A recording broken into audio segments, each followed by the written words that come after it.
Hello everyone. Hope you're doing well. I'm Nurse Ruth, and today I want us to recap on what we have been doing. And we have been talking or reading or going through or learning about diabetes mellitus.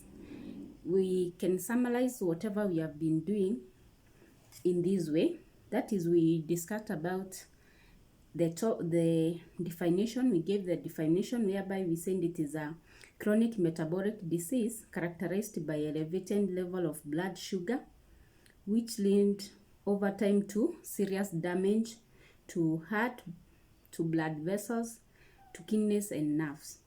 We also talked about the insulin.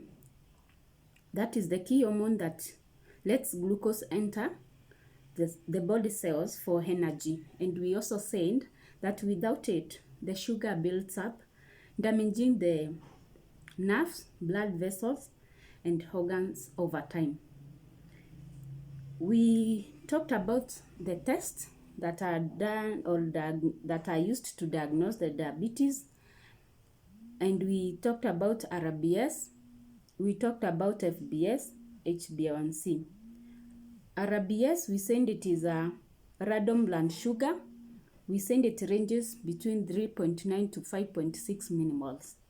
We also talked about FBS, whereby we said it is a fasting blood sugar, whereby you have not taken food overnight or more than 8 hours, and then you test the sugar. That is another one is HbA1c, whereby we said it is a average blood glucose over 2 to 3 months by measuring glucose attached to hemoglobin. This is done when you go to the hospital and the blood is taken, and then it is tested. The other ones, that is the RBS and FBS, for those who are diabetic, they can test it from home. You can finger prick, and if you have machine, that is the glucometer, and then you test. Then there is blood ketones, also tested in hospital, produced after rapid.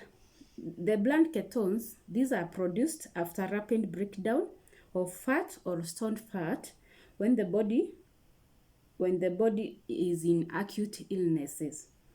Normally the fat is broken so that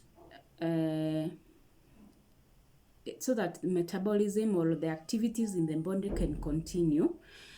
But here in blood ketones, the stored fat, it is broken down rapidly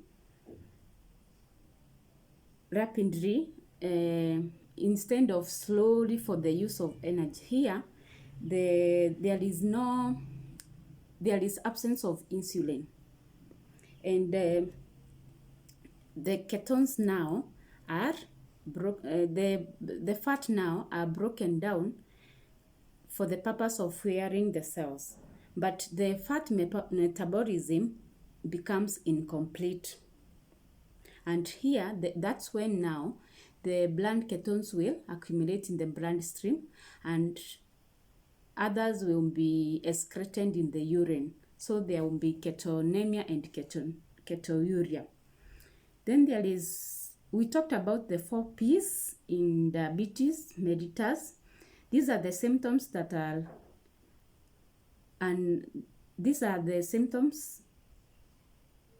in undiagnosed diabetes.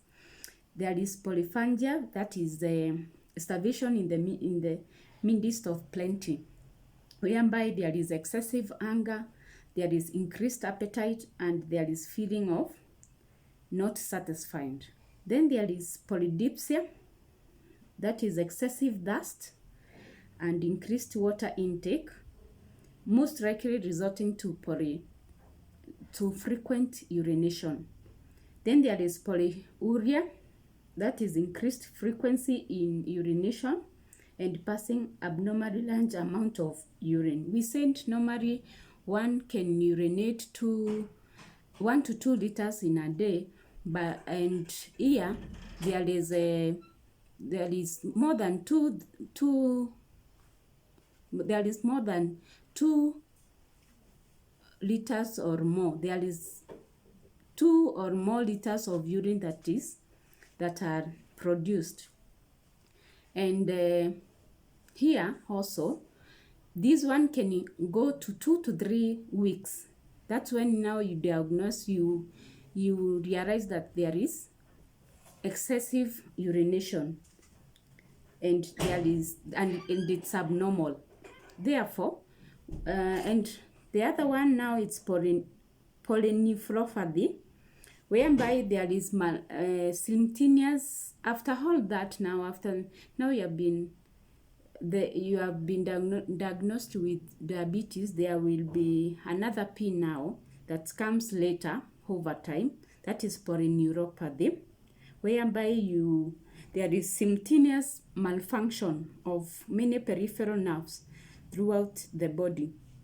There is peripheral, we send the far end nerves. The damaged nerves cannot signal properly, so that the brain does not receive clear signals from the organs and muscles affected by the polyneuropathy. This condition is mostly commonly linked to uncontrolled blood sugar in people with diabetes. This is after long term.